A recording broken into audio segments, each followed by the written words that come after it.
انا بسمع ناس كتير قوي بيقولوا هو المحامي بياخد اتعاب ليه؟ هو ما عملش حاجه، ده دخل قدام المحكمه اتكلم كلمتين وقدم مذكره، او مثلا المحامي ده كتب العقد كده ببساطه، هو عمل ايه يعني؟ واسئله تانية كتير.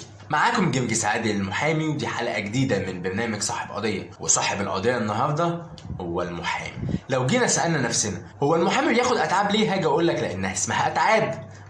حاجه بسيطه يعني. عايز اقول لك ان فعلا المحامي بيتعب. الاتعاب دي حضرتك بتدفعها للمحامي بسبب خبرته وهيئته وثقافته كمان القانونيه، وانه يقدر ازاي يتعامل في المحكمه، وانه يقدر يترافع ويجيب لك حقك. وبصراحه بقى المحامين دول عليهم شويه حاجات ما اقولكش. هل فعلا المحامي يستحق الاتعاب ولا لا؟ زمان كان في قضيه راجل قتل مراته واخفى الجثه، وعايز اقول لك تم القبض عليه، وبعد ما قبضوا على المتهم وتم ضبط أداة الجريمة بيشوفوا الجثة مش لاقيينها. وهنا كانت المشكلة. يوم المحاكمة المحامي مش عارف يقول ايه، في جريمة تمت بالفعل ولكن الجثة مش موجودة. ساعتها المحامي جات له فكرة عظيمة، جيت رفع قدام المحكمة، قال للمحكمة أنا معايا دليل البراءة. طبعا المحكمة استغربت، قالت له ايه هو يا أستاذ؟ قال للمحكمة بعد دقيقة من وقتنا هذا مرات المتهم اللي احنا بنقول عليها قتيلة هتدخل من باب المحكمة وهتحضر معانا الجلسة. يبقى ازاي نحاسبه على جريمة لم ترتكب والجثة مش موجودة، الجثة حية؟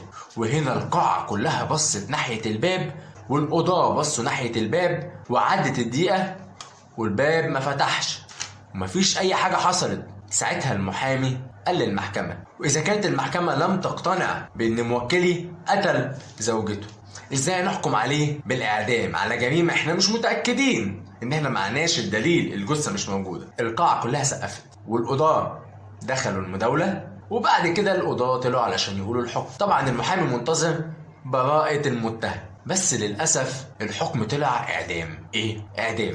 ليه بقى الحكم طلع اعدام؟ طبعا المحامي هنا اتفاجئ. اعدام ازاي؟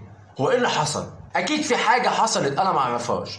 ساعتها المحامي عرف ليه موكله اخد اعدام، لان ببساطه القاضي قال وقت ما كان الناس كلها بتبص ناحيه الباب ومنتظره دخول المجني عليها، موكلك يا استاذ لم ينظر ناحيه الباب. هو علشان متاكد ان زوجته مش هتدخل ناحيه الباب، ولذلك هو ما كانش فارق معاه، ما هو عارف ان هي كده كده مش هتدخل. ونقدر نقول هنا ان القضيه مش محتاجه دراسه قانون وخلاص، لا الموضوع ابعد من كده بكتير. وطبعا دي كلها بتبقى خبره، يعني الموضوع مش يوم وليله. الاستاذ المحامي تعب عقبال ما يكون خبره، وخبره على خبره بقى عنده خبره يقدر يترافع ويجيب الثغرات القانونيه. كان معاكم جرجس عادل المحامي، ودي حلقه جديده من برنامج صاحب قضيه. شكرا لمتابعتكم.